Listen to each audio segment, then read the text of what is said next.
अदिश एवं सदिश कलन के सिद्धांत। टॉपिक अदिश गुणनफल का उदाहरण दीजिए। टॉपिक का नाम तो example of scalar product topic को आज मैं आपको बताऊंगा। तो चलिए शुरू करते हैं। भौतिकी में अनेक राशियां जैसे कार्य है, विभव है आदि दो सदिशों के अदिश गुणनफल के रूप में परिभाषित की जाती हैं। मान लिया कि किसी पिंड पे जो क्षैतिज तल पे चलने के लिए स्वतंत्र है, क्षैतिज दिशा से थीटा कोण बनाते हुए बल F लगाया जाता है। जैसे कि ये पिंड है, ये क्षैतिज तल है, इस पे एक पिंड है, वो चलने के लिए स्वतंत्र है। तो ये क्या कर रहा है, क्षैतिज दिशा से कितना का कोण बना रहा है, थीटा एंगल बना रहा है। जब इस पे F बल लगाया जा रहा है तो ये थीटा का कोण बना रहा है। यदि इस बल के कारण पिंड का विस्थापन, इस बल के कारण जो पिंड का विस्थापन है वो अगर सदिश S हो, वेक्टर S हो, तो बल द्वारा पिंड पर किया गया कार्य कितना है। तो वर्क निकालना है। तो विस्थापन की दिशा में बल का घटक, जो विस्थापन की दिशा है उसमें बल का घटक इंटू विस्थापन, वर्क बराबर होता है फोर्स इंटू डिस्प्लेसमेंट। तो F cos theta into F S cos theta. परिभाषा के अनुसार F सदिश F डॉट सदिश S F S cos theta. तो वर्क क्या होता है, W वर्क हो जाएगा, सदिश F डॉट सदिश S एक अदिश राशि, यानी दो सदिश का अगर मैंने गुणन का अदिश गुणनफल किया तो मुझे एक अदिश राशि प्राप्त हुआ। ये दोनों सदिश है लेकिन इनके गुणनफल करने के बाद जो हमें प्राप्त हुआ वो क्या है, अदिश राशि। अतः दो सदिशों सदिश F और सदिश S के अदिश गुणनफल से अदिश राशि कार्य को प्राप्त किया जाता है। दो सदिश है, उसका अदिश गुणनफल करेंगे तो हमको अदिश राशि प्राप्त होगा।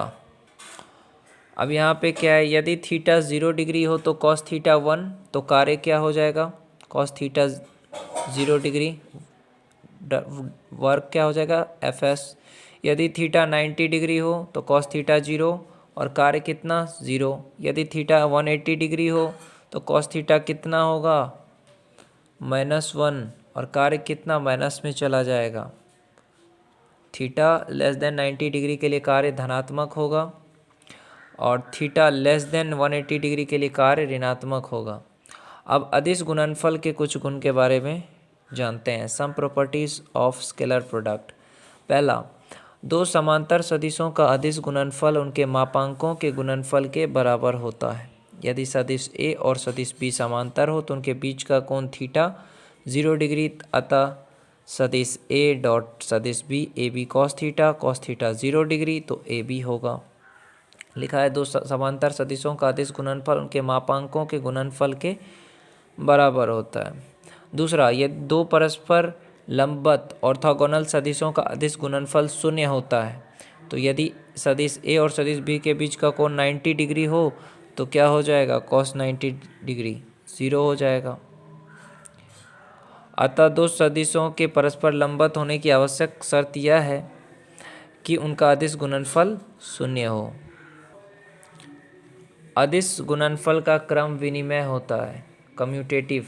सदिश A डॉट सदिश B AB cos थीटा, सदिश B डॉट सदिश A BA cos थीटा। यहाँ A और B सदिशों के परिमाण है, अतः AB cos theta equal BA cos theta, तो ये कम्यूटेटिव लॉ है। दूसरा, अदिश गुणनफल डिस्ट्रीब्यूटिव होता है, अर्थात सदिश A डॉट सदिश B प्लस सदिश C, तो इसका होगा सदिश A डॉट सदिश B प्लस सदिश A डॉट सदिश C। पांचवा रूल क्या है, किसी सदिश का उसी सदिश से अदिश गुणनफल उस सदिश के मापांक के वर्ग के बराबर होता है। दो सदिश A डॉट सदिश A cos 0 degree A square, इसे सदिश A का स्वतः गुणनफल कहा जाता है, सेल्फ प्रोडक्ट। इस गुण के आधार पर दो सदिशों के परिणामी सदिश का परिमाण ज्ञात किया जा सकता है। यदि सदिश A और सदिश B के बीच का कोण थीटा हो तो उनका परिणामी सदिश आर सदिश आर इक्वल ए सदिश ए प्लस सदिश बी, दोनों ओर स्वतः गुना करने पे क्या होगा, दोनों ओर स्वतः गुना किया तो इस साइड आर सदिश उस साइड दोनों गुना किया तो क्या निकलेगा, R square equal A square plus B square plus 2ab cos theta.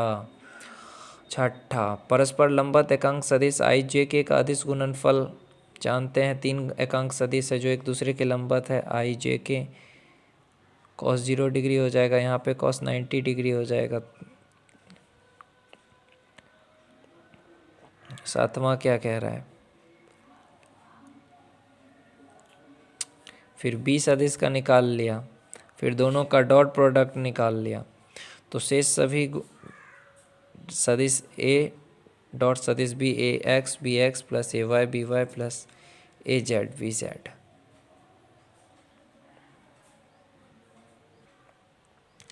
अभी है सदिश ए डॉट सदिश ए स्क्वायर, तो अतः सदिश A dot B X plus A Y B Y, तो मैं यहाँ पे बी की जगह पे ए रख दूँ हर जगह पे, स्क्वायर हो जाएगा, रूट में आ जाएगा इस संबंध, रिजल्ट स्थिति सदिश बता दिया। अब अदिश गुणनफल संबंधी कुछ अनुप्रयोग क्या, some application relating scalar product, किसी सदिश का मापांक ज्ञात करना है तो दोनों सदिश को लिख दो, उसको डॉट प्रोडक्ट कर दो तो ये आ जाएगा, डॉट प्रोडक्ट करने पे फिर उसका स्क्वायर किया, फिर ये निकल गया तुम्हारा। इसी प्रकार स्थिति सदिश के लिए एक्स जेड, तो आर क्या हो जाएगा, रूट अंडर में आ जाएगा। दो सदिश के लंबवत घटक रहने पर उनके बीच का कोण ज्ञात करना, तो कॉस थीटा हो जाएगा इतना, तो ए डॉट बी क्या हो जाता है, ये हो जाता है, और ए बी क्या होगा, रूट में आ जाएगा सब।